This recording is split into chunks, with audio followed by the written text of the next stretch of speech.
So, Sanjay, I asked you to find out about how the villagers of Virampattinam are managing to bridge the digital divide. How did you get on? Oh, I found it very interesting. Virampattinam is a small village on the east coast of India, near Pondicherry. That's south of Chennai. Now, this village, in the year 2000, had no telephone connection and no electricity supply. It was just the sort of place which we'd expect to be completely left behind as the technological revolution rushed ahead.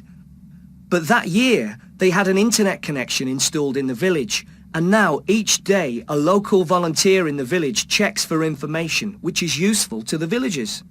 Really? But how was that possible if there was no telephone or electricity? Well, quite simple, really. They installed a solar panel to provide the power, and instead of an old-fashioned telephone line, the internet connection was provided by a wireless transmission system, all very high-tech. And then what does the volunteer do with the information? Print it out in a newspaper? No, that would be far too slow and expensive. He just picks up a microphone and broadcasts the information to the whole village using a public address system.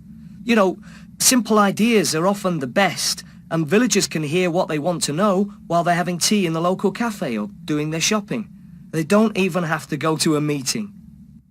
So what sort of information do these villagers get from the internet? Well, I'll give you a few examples. Virampattinam is on the coast, and quite a lot of the villagers are fishermen.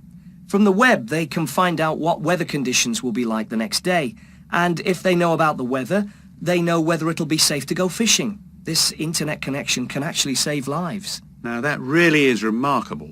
Another useful application is that they can find out how much crops are selling for in the markets of Pondicherry and Chennai. You see, a lot of the villagers earn a living from farming, so you can imagine how useful that is. Also, by looking on the internet, people can find out about jobs which are on offer, and then go and do them. This in turn brings more money into the area.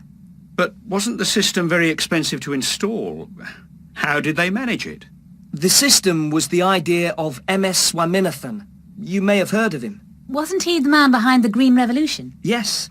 He did his PhD in plant genetics at Cambridge in the 1950s. Actually, he was a major force behind the agricultural revolution. The agricultural revolution largely solved India's food problems, and his foundation designed and paid for this installation.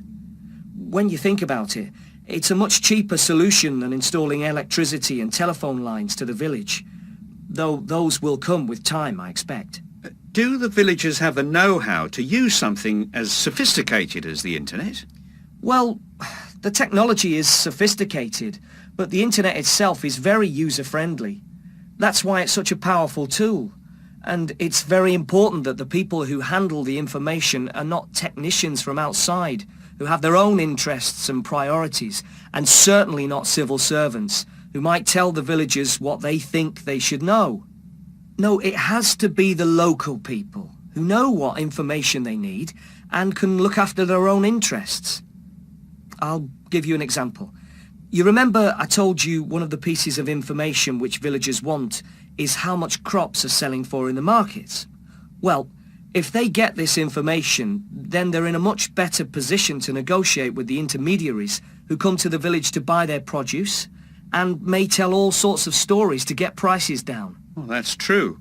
So once again, it proves the old saying that information is power. Thank you very much, Sanjay. That was very good. Well done. My pleasure.